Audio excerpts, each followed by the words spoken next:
Hit the yep. You're always so eager to start. I know. I can't wait. You want to go before there's any go there. Calling Chris Anderson amidst the snowy Alps of what country? Of Luxembourg. I didn't even know they had Alps in Luxembourg. Well, the Novotel in Luxembourg City does. Nice, awesome. And you're still in Chicago, you lucky bastard. I'm in Chicago. I'm here for a few more weeks. Yeah, thank you.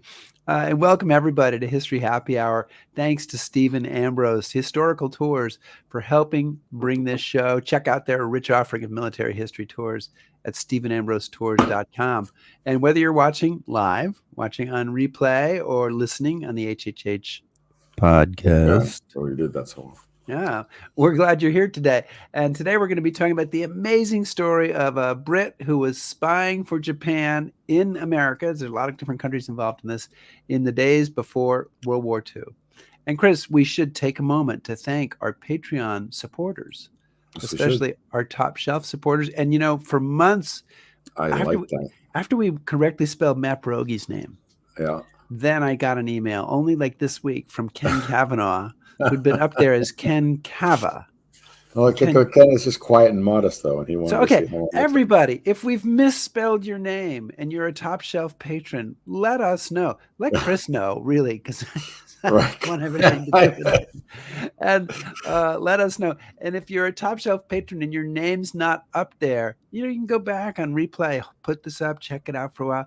Let us know. And if you're not a top shelf patron and you're thinking, I would like my name on that list of people who is really filling up that screen, you can do so by going to patreon.com/historyhappyhour. And we can actually spell your name correctly or in any way you choose. Or in any way we choose. You know, it's really whatever you want. Chris, do we have anybody out there?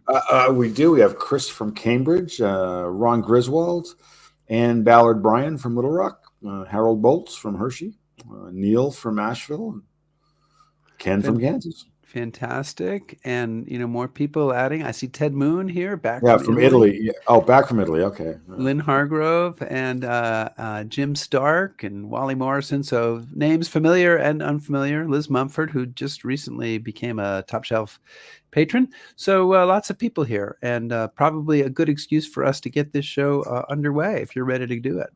There we go.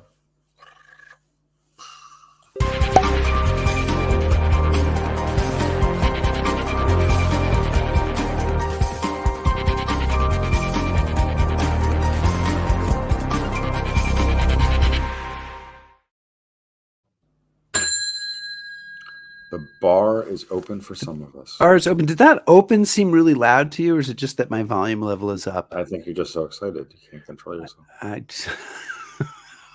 I'm in complete control right now. Franklin Rutland was a British World War I hero at the Battle of Jutland who became a fixture of high society in Golden Age Hollywood. And meantime, he was also acting as a spy for the Japanese Empire in the years leading up to World War I. And he eventually became a double agent. And his story is quite fascinating one. And much of it has been hidden from view for decades, but we're very happy today to welcome Ronald Drabkin, who's the author of a new book about Rutland called Beverly Hills Spy, the double agent war hero who helped Japan attack Pearl Harbor. And Ronald is joining us from his home in Japan, where it is 5 a.m. on Monday morning, so probably a bit too early for a cocktail. But welcome to History Happy Hour. Hello, good morning, everyone.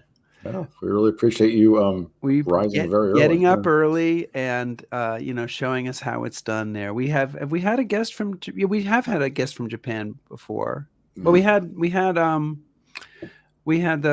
oh my gosh, Norman Ohler. Pardon? Oh no, Norman Ohler talked about it. His book about the Nazis, but he was on tour in Japan. So. Oh, right. Yeah. So, okay. So you're not the first, Ronald, but you're one of a few. This story, and I think I called him, I said Franklin Rutland, but it's Frederick Rutland, right? I got the name wrong. So this is a story that I never heard of, never heard a word about it until your book came in. So what led you to this story, and where did you find out more about it? Kind of what's the backstory of how you came to tell this story, write this book? Yeah, so I'm not a professional historian or author.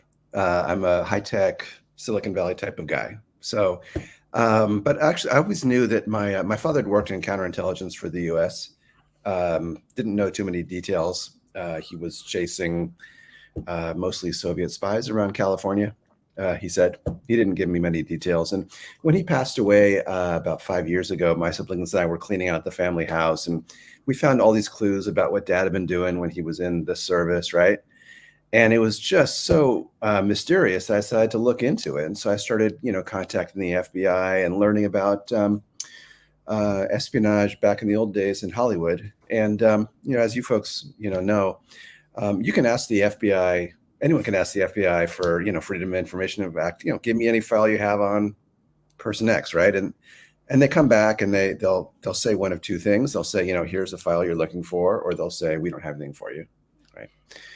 And since I didn't find too much about Dad, I started asking the FBI about other people I found, like in just random places who had done espionage. And I asked about this fellow, Frederick Rutland, who I found an interesting reference or two to, and they came back and they said, "Here's his file," and it turned out it had just been declassified recently, and I might have been the first person to see it outside the agency, because as you folks know, when the FBI declassifies something interesting or hot, they don't tell the world; they just sort of declassify it, and then if you ask, then you get it, but they're not like, yo, look at this, right?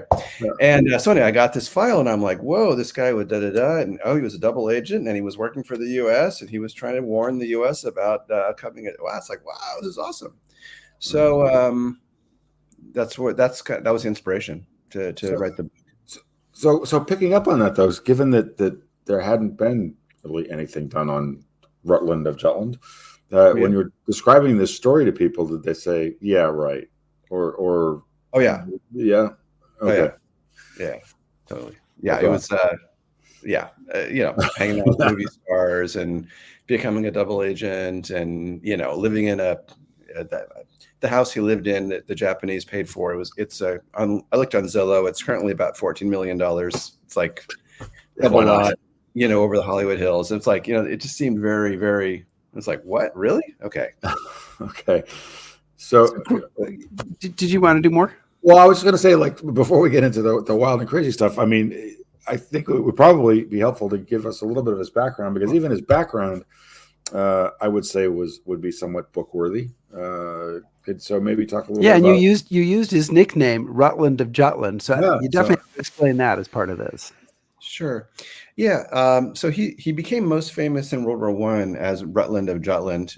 It was partly because it sounded so great in the press to have that, viral sounding rhyming. But he was the first person to do a combat mission in a naval battle, like in a plane, right? So in the Battle of Jutland, you had 150 British ships, 99 German ships, and one airplane, which was his. So, he was able to fly over the German fleet and give their location, which got him quite a bit of fame. So he's probably the most famous British naval aviator of the time, and well known.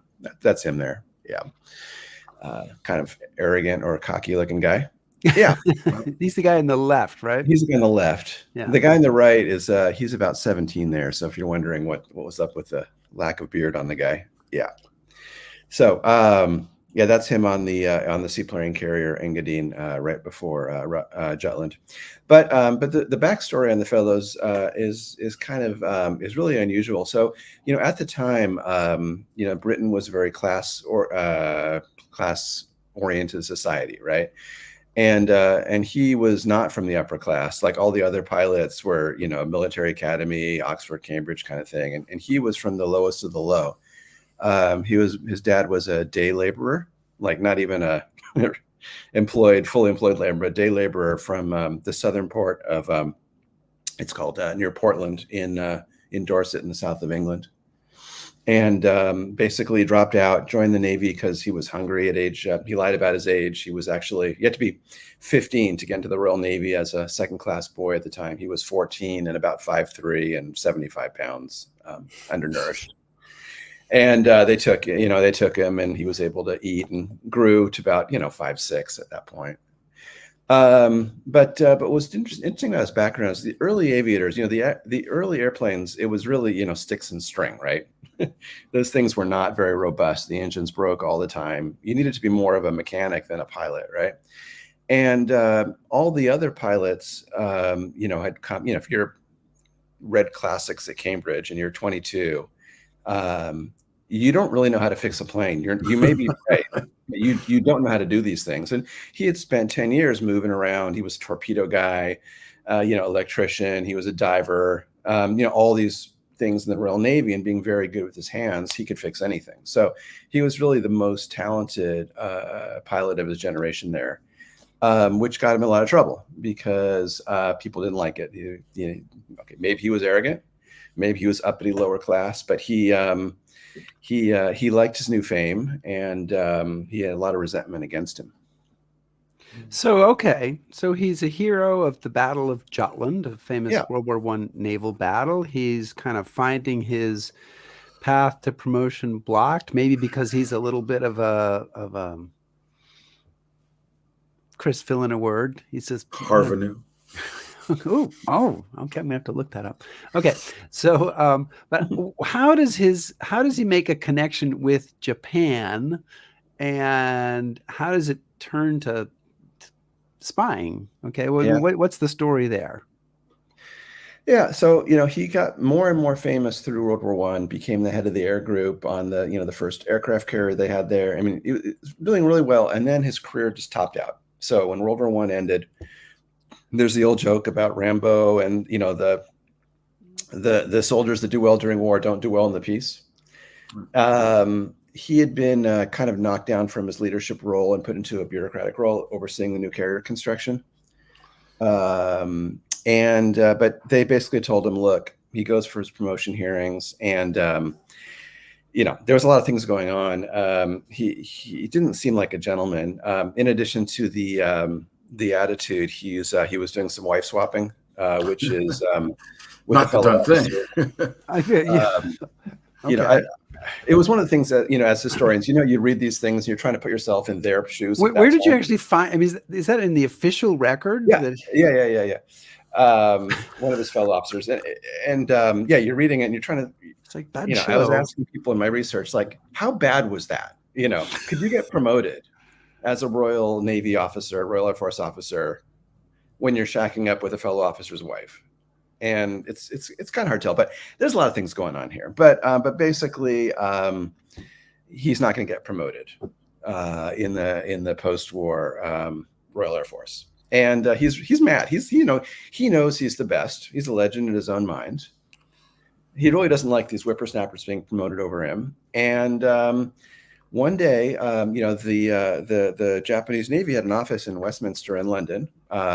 Their job was to get British technology for their new emerging aircraft carrier and planes. And he walked in one day, just walked right in, and he said, "I'd like to talk to you. My name is Rutland." And they said, "We know exactly who you are. Come in. We'd like to talk to you." And I think it's fair to point out, I mean, and this is, what year is this? 1919, 1920? 1920, yeah. Japan is an ally of Great Britain. I mean, at least officially. Yep. So not like you're going over to the enemy. Right. What could be wrong with this? Well, I kind of add on to that, maybe touch on this a bit, but Ronald's actually, he's sort of an innovator then, right? And he's accomplishing kind of important stuff in the whole early days of aviation. So he's not just a guy who wore a uniform. He's kind of like there at ground level, right? Yeah, he's made a lot of innovations that no one else could have really done. Everything from upgrading the radios of the entire fleet, all the planes in the fleet, with his mechanical expertise. He was the fellow that taking off a plane from a battlecruiser turret was him. He did that. Okay. Which was, it was actually quite safe if you take off from a battleship turret in a biplane. The takeoff distance is very, very short, right? But imagine being the first one to try it. Yeah. And so so he connects with the Japanese, and sort of says, I want to volunteer my services to you. I kind of want to be a consultant. And he ends up going to Japan, right? And I mean, we don't have to go through the whole story step by step, but he's in Japan. He comes back to England. Eventually, he's in Los Angeles. But how does his kind of he starts out sort of like, well, I can provide you with technical expertise, and this eventually turns to spying. So how does that happen? Yeah. Well, if you put yourself in the shoes of the Japanese Navy, so in the 1920s, it was really Britain. The British had the first aircraft carriers. They had the best planes. The Japanese had all the data. The British were the best at that time. But all of a sudden, if you're Japan, you're thinking, well, who's going to be our future enemy as a country? It's like, well, it's the U.S., right? They've defeated China. They've defeated Russia. And where's the technology all coming from? Well, it's all coming from the West Coast of the U.S., right? All the aircraft manufacturers are there. The Navy is there. And they say, we need some people on the ground, spying on the Americans in, basically LA and that area. And they send over a couple of their own people. And they find out there's like, it's really hard for them to get good high level information. There's a color line, right? These Japanese guys stick out. And you can get guys, sailors drunk down at the docks, but that's not the way you're going to get the high level information you want. You want to know how the new planes work. You want to know the naval strategies. You want to know how far can the American guns shoot on the battleships and what's their accuracy. All these things you want to know, you can't get without a high level person. And that's where they're thinking about, well, who could we send over there? And this fellow Rutland had been working for them for several years, and they figure, well, he'd be the perfect guy. And so they contact him back in London and say, we'd like you to go to Hollywood. So, but Rutland, I mean, for a lot of the book, and you talk about this in the book somewhat, there are people saying, what are you doing? And he said, well, what I'm doing is perfectly legal. Yeah. So does he approach this as just a consultant, or do you think he goes into this saying, all right, I've got a different career path ahead of me here? Yeah. But is this something of an evolving situation, or do you think he's kind of diving in there? I think it's a little bit of a slippery slope, like you were mentioning about, that Britain and Japan had been allies and they weren't allies. And then it just kept getting worse and worse over time. Right. And if you've justified this thing in your own head about you're on the right and they're wrong, you can justify it for quite a long time. Yeah. So do you think, I mean, this gets into something that's probably hard to divine from the public records, but about sort of what kind of person he was, and did he see himself as a spy, or maybe he didn't see himself as that until much, much later? Yeah, he, like I said, it's a slippery slope, and you can see it just gets worse and worse. There's not like, oh, I'm a spy one day, or it's like, oh, I'm a business consultant. Oh, I'm doing this. Yeah, it's challenging to know what's in his head, but he definitely seemed to be an egomaniac, and he seemed to justify everything in his own head. So maybe he created his own universe where what he's doing is right, and somehow it doesn't really matter if it might be violating the laws of some places or something like that. Right. And also, he's on record a lot about, as if there'd be a war between Japan and the U.S., right? As if Japan would attack the U.S. Like that. Right, he thought this was highly unlikely. This would never happen, right? I mean, for us, of course, today it seems obvious, but you're putting yourself in the shoes of the people back then. It's like, he basically said, look, it would be a suicide for Japan to attack the U.S. They could never win. And that's actually a true statement, right? Doesn't mean that you shouldn't, doesn't mean you won't, right?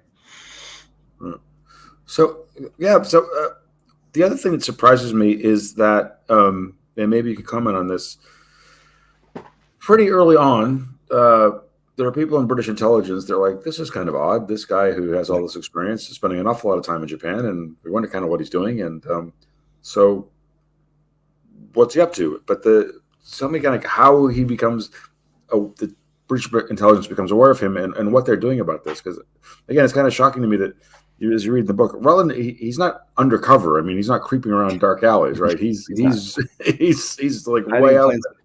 Yeah.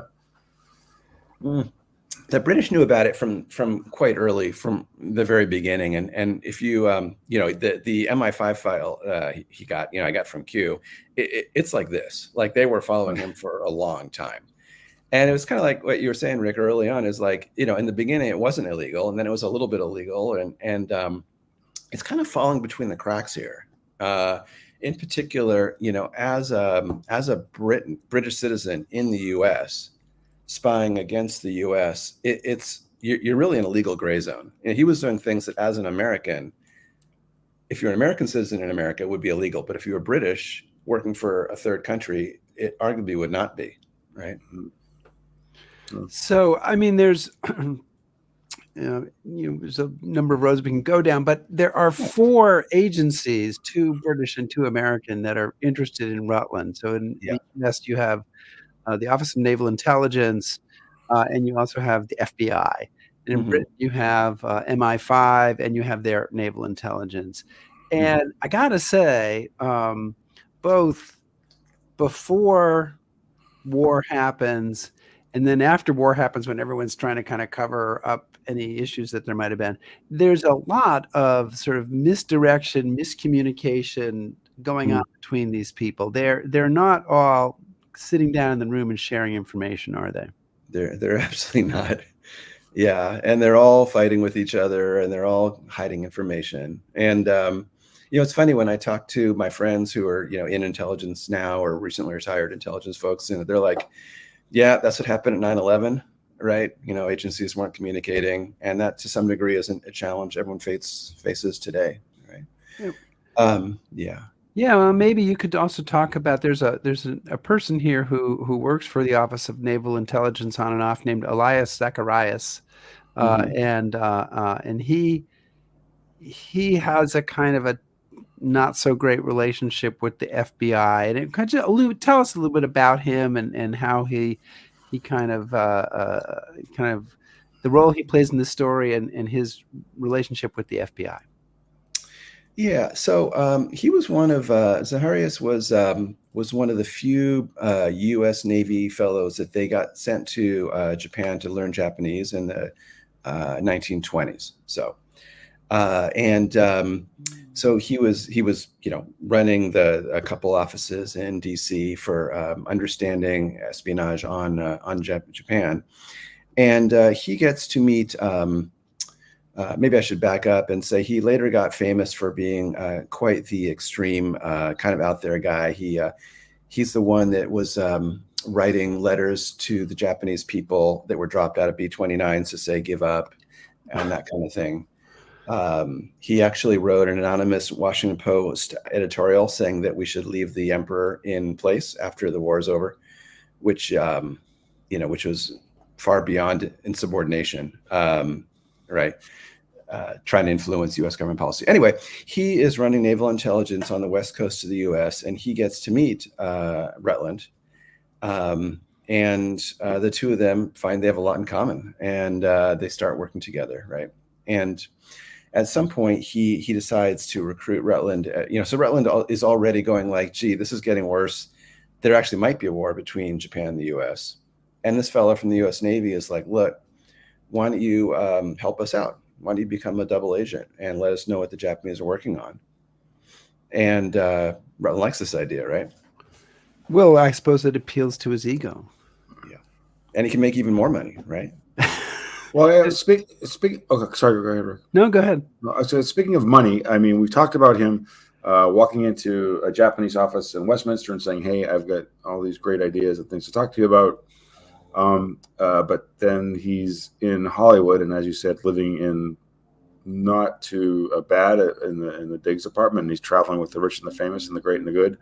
So maybe talk a bit about how he goes from kind of washed out Royal Navy officer. How does he wind up in Hollywood? I mean, where's the Hollywood connection come into all of this? Yeah, basically he when he's back in London after some years, the Japanese naval intelligence folks approach him again, and they take for a walk, down in London, and they say, we'd like you to go to Hollywood for us. And right there, that's where the U.S. fleet is, in Long Beach and San Diego.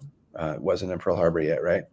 And that's where all the aircraft manufacturing is. So Boeing, and Boeing's not there, that's in Seattle, but the rest of them, Douglas and Lockheed, and they're all there in West LA. Right. Okay. And so he goes to LA, and you can go through old newspapers and see references to him. He's how is he viewed in Los Angeles, Hollywood, by the community there, the movie community, or sort of the general community? Is he a sort of a well-known patron of the arts? Is he sneaking around in private? I mean, what's kind of the point of view of that? He's in all the society papers for his work with a lot. He fell in with all the British. A lot of the early film stars in Hollywood were actually British. So a couple of the ones that show up in the book are Charlie Chaplin and Boris Karloff, right? So all the British actors are hanging out together and living the high life in Hollywood, and he fills in with them. And so, if you look at all the old newspaper articles, they're all having their high class balls and drinking quite a bit and having a good time. So we'll get into some questions. Starting to get some questions from our viewers, but one of the things, and we'll get to that. But one of the things I was curious about is he deals with some pretty notable Japanese naval figures, and maybe you could mention some of the people that he's interacting with on the Japanese side, because these are not kind of unknown or second-tier intelligence agents. He's rubbing elbows with some eventually pretty influential people. Yeah, it was when he first went over there right after World War I, he got to know a bunch of the bright young officers with high potential who spoke English, right? Mm-hmm. And by the end of the 1930s, these folks had all risen to the tops of the Japanese Navy. He definitely worked with Admiral Yamamoto way back in the old days. And then the head of the Japanese Navy during World War II was a fellow named Shimada. He was one of the key contacts. So he was really operating at the upper levels. Yeah. So I want to remind everybody that we're chatting with Ronald Drabkin, who's the author of Beverly Hills Spy. And look, so Frederick Rutland, the British spy who's spying for Japan, he's in the Los Angeles area. He's well known. He's in the society pages. What is he actually providing to Japan? What kind of intelligence is he giving them? What kind of espionage is he doing? How does it help their Navy? Because that's who he's working with, especially the naval air arm. Yeah, and so as you know, you go from 1930 to 1940. 1930, the navies are flying, basically wooden biplanes that aren't going really fast. And by 1940, they're all flying the monoplanes, aluminum, long range. The Japanese planes were famous for being able to fly, really, really far. And basically, it was getting for them all this technology. So one of the better stories is he meets the folks from Lockheed who are looking for a new janitor. Okay. And he's hanging this out with his fellow named Boris Karloff. And there's this fellow that used to work for Boris Karloff as a butler. And he recommends to his buddies at Lockheed, why don't you hire this guy? He'll be great, right? And they hired this guy as the night janitor. And, kind of thinking about if you're trying to do espionage, steal stuff, really night janitor's a really fantastic job, right? And so the FBI catches on. This is, further on, but the FBI catches on and they're like, wow, he's sending people into the Lockheed plant who are suspicious, who are working at night, so we can only derive so much from this. But, he's giving them key technology to make the planes fly longer, farther and faster. Mm-hmm. And do we know? I mean, because obviously he's not blind. He goes to Japan. He takes his daughter to Japan, and she is shocked by the reaction of them being Westerners in Japan. Yeah. How does he square this, or do we know how he squares this with what Japan is becoming? Right? It's pretty clear that they're not very nice people in the 1930s, and did you find anything that says, well, Never found, he did actually become a double agent helping, the Commander Zaharis from the U.S. Navy. We can argue whether that was his streak of conscience or he just wanted to make more money or wanted to protect himself. right? But everything I read was that he really liked the high life and being in the game. And so you could make an argument like you take, say, like 1939, 40. Here's a fellow who's an advisor to the top admirals of the Japanese Navy, the British Navy, because he's still in touch with his old buddies there, and admirals with the U.S. Navy. So no one else is operating at that level, Right. at that time, right? And that seemed like he really enjoyed it. That was enough, yeah. Yeah. Rick, I think you're on mute, Rick. Oh, it's been so long. I haven't done once a that show. in a He long does that time. once a show. No, I haven't done it in weeks and weeks. Oh, We can go back and look at the tape. Okay. But I have to remember what the question was that I was asking. He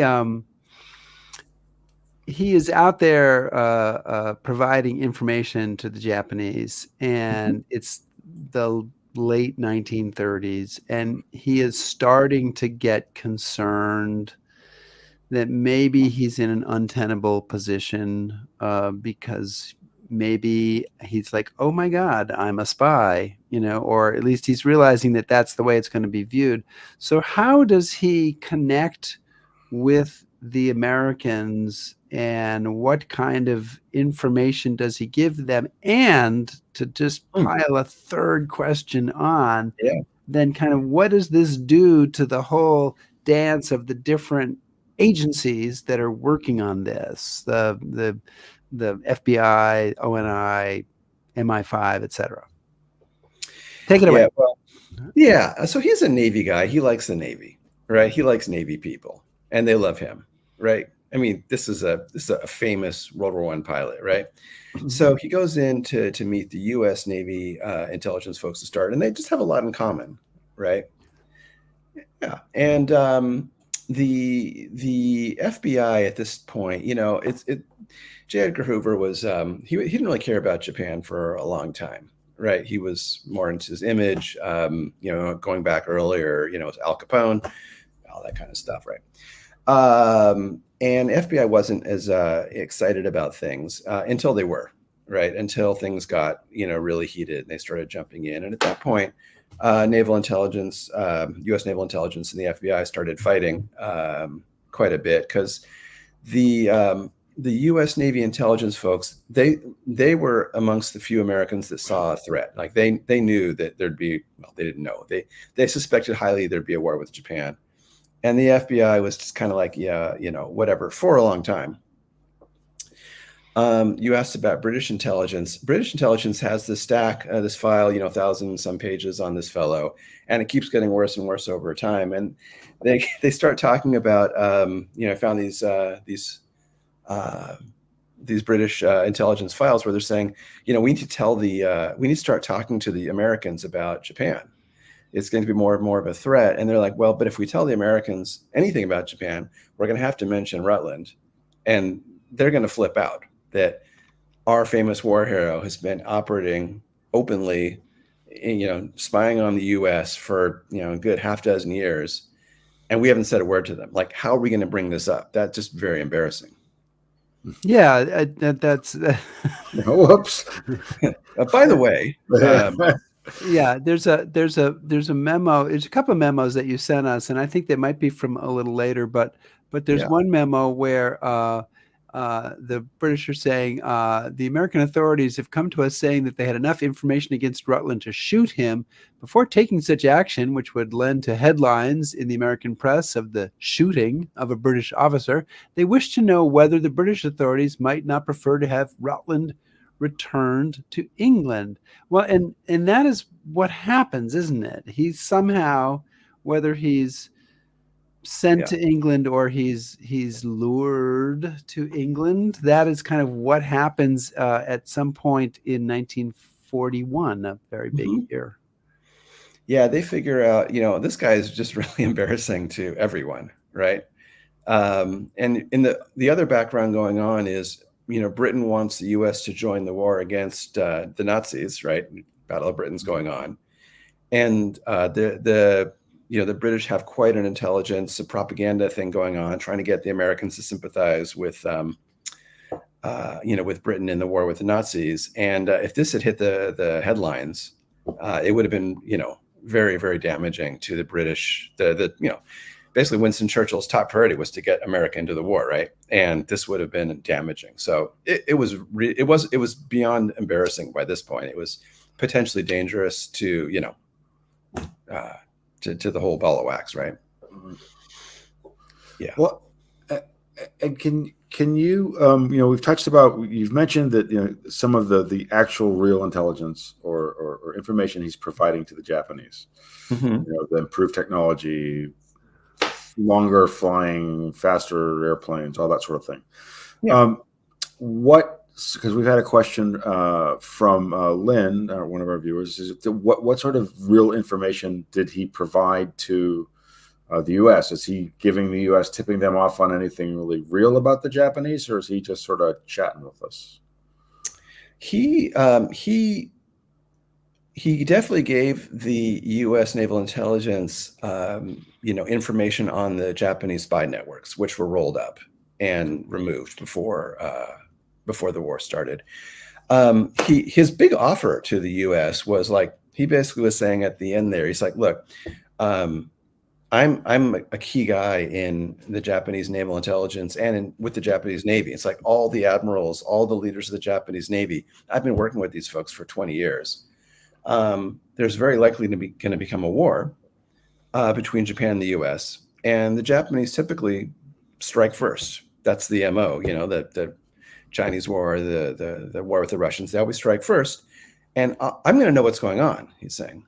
It's like, I know them well enough. Now, he says, of course, they're not going to tell me every last detail. They're not going to say we're attacking Pearl Harbor at this time, this date. But he's like, I'll know something's about to go down, and I'll be able to warn you. And that's my offer to you, right? And the response is what? The FBI did not think, they're like, no, this guy, we can't trust this guy. And then the British response to that is what?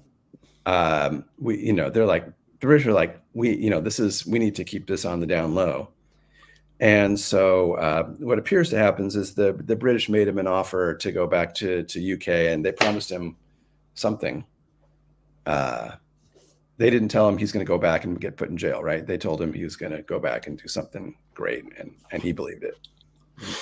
Because he, you talk about this incredibly odd situation as he's going back. He's petitioning.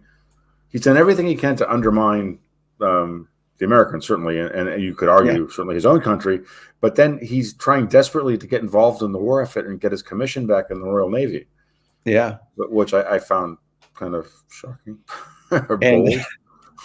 Yeah, very bold. A lot of the top admirals of the Royal Navy at that time, loved the guy, right? Yeah, they worked with him in World War I. He was, a fantastic war hero, and he would never sell out his country, right? Right. Well, Roger Keyes, who was a famous World War I admiral and he was a member of Parliament. He's still there at the beginning of World War II.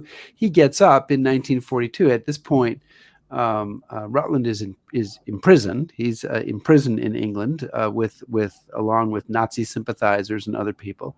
And Keyes gets up and he says, "I am not." He's talking about. This is months after Pearl Harbor and after the sinking of the Prince of Wales and the Repulse. And he says, "I am not concerned with defending Rutland when he seemed to be hunting with the hounds and running with the fox, but his services might have been of immediate value." So here's the question. It was an opportunity, you seem to suggest, and I want you to dive into this a little bit, was an opportunity missed with Rutland that he might have been able to provide information that would have led us to anticipate the Pearl Harbor attack, and how realistic is that thought? Yeah. So, my belief in reading, thousands of pages, and this is just my opinion, right, is that his offer to help the U.S. and Britain was legitimate and real. Yeah, he's not Japanese. He's not, if a war breaks out, he did not want to be like in Japan, right? He wanted to help, and in particular, he loved the Royal Navy, right? Like that was his, bread and butter. They'd done everything for him. He'd done everything for them, and if you think about what's going on in this guy's head, we talked about him flying in World War I, flying planes off the turrets of battlecruisers. One of them was the Repulse. So he was flying off. He was on the crew of the Repulse, doing reconnaissance missions in World War I. That was the ship that the Japanese sank, right after Pearl Harbor. And there's no doubt in my mind that he was just devastated by this, right? He like his old shipmates, probably guys he used to sail with, right, killed by the Japanese. So I believe it was a legitimate offer, and the Japanese spy effort at the time, they weren't very good at keeping secrets in general. The level of tradecraft is not what you would expect, at least today. And his offer was, the Japanese had set up a intelligence operation in Mexico City. Mexico City, they were assuming that the Mexicans would be hostile to the U.S. in World War II, as they had been in World War I. That didn't happen, right? You recall they all knew about Pancho Villa, and the Mexicans actually stepped up and helped the U.S. But basically, they set up this intelligence operation in Mexico City. They put a lot of radio intelligence there, so they could. Mexico City being really high up in the mountains there, you can pick up the radio waves from the Atlantic very well. And he said, basically, let me go down there to Mexico, and I'll be introduced by the Japanese admirals. They trust me, and he'll have the letter of introduction from the, vice minister of the Japanese Navy. And he said, let me talk to them, and I will talk to them, and I'll know what's going on. They're not good at keeping secrets generally, and this will help you anticipate the coming attack. Which, I believe it's basically true, and I believe he would have known attack was coming. Of course, he wouldn't have known it was Pearl Harbor on a certain day. The local folks didn't know that, but yeah. Okay, no, I'm going to follow up on this if I can avoid coughing too much. So there's a British officer who's involved in talking to Rutland, whose name is Ian Fleming. Yeah. And I got to say, the more time goes by, the more it seems like Ian Fleming is involved in every espionage activity in the history of the world between 1939 and 1945, before he goes off to write the James Bond novels. Mm-hmm. So what is his involvement in the story? And speculate for us, how did this story maybe impact his writing about James Bond? Yeah, so when Rutland goes back to the UK, this is in 41, right? In 1941, as you were mentioning, he tried to get hired back on in whatever capacity he could, and naval intelligence was one of the places he approached, right? The British naval intelligence, saying, basically hire me on it. He gave them, pretty much the same pitch he gave to the Americans, like, I know these guys and they're going to attack, and use me as a source. And the fellow in charge of British naval intelligence at the time was a fellow named Godfrey. And so, Rutland goes, talks to Godfrey, and guess who Godfrey's assistant is? Ian Fleming is my guess. Yes, of course, he's everybody's. Because he's everywhere, right? Yeah. Yeah, and I was looking at that and putting that together. I was like, wow, okay. So if you look at, so then of course, as we probably all have, we were like, oh, who's the inspiration for James Bond, right? And Ian Fleming was on record as saying it's, a lot of people are the inspiration. There's not one person, right? But this fellow certainly fits the mold, right? Like everyone complains, or not complains, but feel like, well, James Bond's not realistic because spies are in the background and they're quiet and they're undercover and they're not flashy, right? And this Rutland fellow, he was definitely out there. He was going from country to country and going to gambling places and drinking and moving with meeting stars in a James Bond kind of way. So, we can justify this as being one of the influences, I'd say. Well, kind of picking up on that too. We've alluded to this a bit, but since it's kind of in the title of the book, talk a little bit about kind of the nexus between kind of the Hollywood stars of the time and the whole intelligence world here, which I found kind of interesting. There's a British colony there, and they get involved, and they suspect Rutland, and I just found that fascinating, and that's something I'd picture going on in Hollywood. Yeah, it's really nutty. Some of the Hollywood stuff. So, so the British actors tipped off they went to the FBI to try to get the FBI involved, and of course, we don't know exactly what was said, but you can imagine these guys sitting around in a corridor at the British Club there in LA saying, we need to go talk to the FBI. Who's going to go talk to them? And, Boris Karloff's in the room, and it's like, well, he's not the guy we want to send into into the FBI office. That'll stand out, right? Let's not have Boris do it, right? But yeah, what's basically going on with the British, fellows is most of these guys are World War I vets. And patriotic, and they're in Hollywood, and a lot of them are getting criticized for not being in the war. World War II was started in 1939 in Europe, and these guys are living up in Hollywood, and they're concerned. They're running war support the British clubs and fundraisers, and at this point what Rutland's doing is just too much. Like they just it's just too obvious that something fishy is going on. This can't be. This can't be. Well, look at this, right? And so they do. And the most less famous today, but famous at the time, was a fellow named Alan Mowbray. He was he broke out as God's gift to women in I think 1930, and he played the British butler in 24 movies. Some exaggeration maybe in place. Yeah. Okay. Yeah, and so he's kind of the head guy of the British Club, and he was a famous guy. The Screen Actors Guild, he bankrolled it. Like, he paid for the lawyers to start the Screen Actors Guild. So he's in there, and he's hanging out with Rutland. Boris Karloff's heavily involved. Charlie Chaplin is obviously the most famous British actor. He goes to these parties, but he's not. Chaplin's quote is saying he's not a joiner, right? Joining the club, but yeah. Well, I'm just going to say that people are going to have to buy the book, because there's also a discussion of a Japanese plot to kill Charlie Chaplin, which I found, that's a whole aside, but to check it out.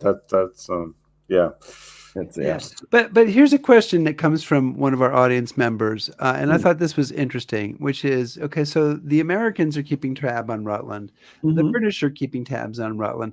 Is Japan, are they potentially concerned that their star agent might turn against them? What are they doing to monitor Rutland and make sure that he's really working for them and not working for the Americans or the British? I don't see any evidence that they did anything other than trust him until the very end, right? They seem to trust him. At least I haven't seen any evidence to that thing. Again, it's hard to say, but I mean, he'd been working for them for 20 years, and they trusted him. So earlier, Rick had asked about real information that was provided to the Americans, and we talked a little bit about, did we miss an opportunity with Rutland to kind of get tipped off about Pearl Harbor. But on the flip side of that is, can you say, in kind of in relation to Pearl Harbor and the attack, can you talk about like actual material intelligence that was provided by him that the Japanese then used when they did attack Pearl Harbor? I mean, is he actually helping them, or is this? Yeah, providing technology for sure. He also spent a lot of time in Pearl Harbor because he was going to Japan to report out, once a year, and he'd either take the Clipper or the ship, like a Matson ship that would, you'd stop in Honolulu, and he'd spend like a week there, meeting with aviators, doing stuff like that, providing information, and then go provide that to the Japanese. So we don't have the full details of what it was, but he was like their expert in aviation, spending a good week or 2 weeks at a time in Pearl Harbor, going wild, asking questions. Yeah. So you think that Pearl Harbor would have turned out differently, or how it plays out would have been different had he not been providing intelligence to the Japanese? Yeah, I mean, you could argue that obviously what ifs are hard. But, yeah, sure, and but he certainly contributed to their making their planes have the capability to attack there. Right. Absolutely. And secondly, he did provide on the ground intelligence. Not the only person to do so, sure. But there's something to be said about an agent who actually knows what he's talking about, who's an aviation expert, who knows the Navy like the back of their hand. He's getting the information that your average loyal agent could not do. Yeah. So I guess there's a lot more to this, and we don't want to drag you through every detail of the book. People should buy it if they want to know more. But is Rutland a bad guy? I mean, so it's kind of hard reading the book to get a sense. Is he somebody who is knowingly betraying his country, or a friend of his country, or is he a guy who just kind of goes down a slippery slope and one day says, "Holy shit, I've gone farther than I thought I wanted to go"? What's your, I hate to say moral judgment, but I'm going to say it. What's your moral judgment on Rutland? I think that's actually the most interesting question of all. Yeah, because it's not entirely clear. It's clear he's a scumball. That he'll sell it anyway. Well, that's a start. Okay. But that's not. There's a lot of. You meet a lot of people like that, right? That's not espionage, right? And he does contribute, and there's a slippery slope. He's definitely. No one's going to argue he's a good guy, right? But I've definitely had. I've gotten emails from people saying I like the guy too much. Okay, which might be true. Yeah. And, it's funny. It's one thing that's also preserved in the records, both the FBI and at Q, is his kids loved him. He had 4 kids, and his kids were just, they just thought their dad was the best thing in the world. I don't know. That means something to me as well. We'll count that in his favor. Ronald Drabkin, thank you so much for joining us today to talk about your book, which is called Beverly Hills Spy, the double agent, war hero, who helped Japan. I'm trying to read it off the slide here. Who helped Japan attack Pearl Harbor. So thank you very much for coming on the show and chatting with us today. We really appreciate it. Hope you enjoyed it. Thank you so much. Thank you. I really appreciate it. All right. Take care. Take care. And so Chris, oh, wow, you're big. Okay. So next week, Chris, we're going to welcome back somebody who's been on History Happy Hour, which is Hampton Sides. And as you know, I quiver a little bit. I know you get a little fanboy action going on with Hampton Sides. But Hampton Sides is here to talk about his new book, The Wide, Wide Sea, Imperial Ambition, First Contact, and the Fateful Final Voyage of Captain James Cook. And by the way, this was named a best book of the year so far by the New York Times. And, as you know, he's one of my favorite authors. I actually saw him talk about this book a couple of months ago at a bookstore locally here in the Chicago area. And I'm really looking forward. I'm actually 100 pages into that book. So looking forward to, I know I'm ahead of you on that. This time you are, yes. You know, it's a I'll rare catch up. occurrence. A rare catch up. occurrence. I'm sure by midnight you'll be Chicago time. 6 a.m. You'll be up all night to make sure that you've got ahead of me and you've read more of. I will. It's a the plan. I'd say I'm not sure why I'm going on and on about that. You bought the special autograph copy, didn't you? I do have an autograph copy. Well, Yeah. I did. I bought it, and because I'm not sure where it is. It's not here, but it is autographed. Yeah. Do you think that? I can't wait to watch this because you're going to be all dreamy-eyed. Do you think that right? Do you think that affects the like? Is that bad for objectivity? No. Well, you'll have to tune in next week to see. I will be strictly neutral on this book. Okay, you do that, which is awesome. But that's next week. Thanks everybody for joining us. Please subscribe to us on YouTube, follow us on Facebook, shout at us on Twitter, listen to our podcast, back us on Patreon, and browse historyhappyhour.com. Thanks everybody. Be safe.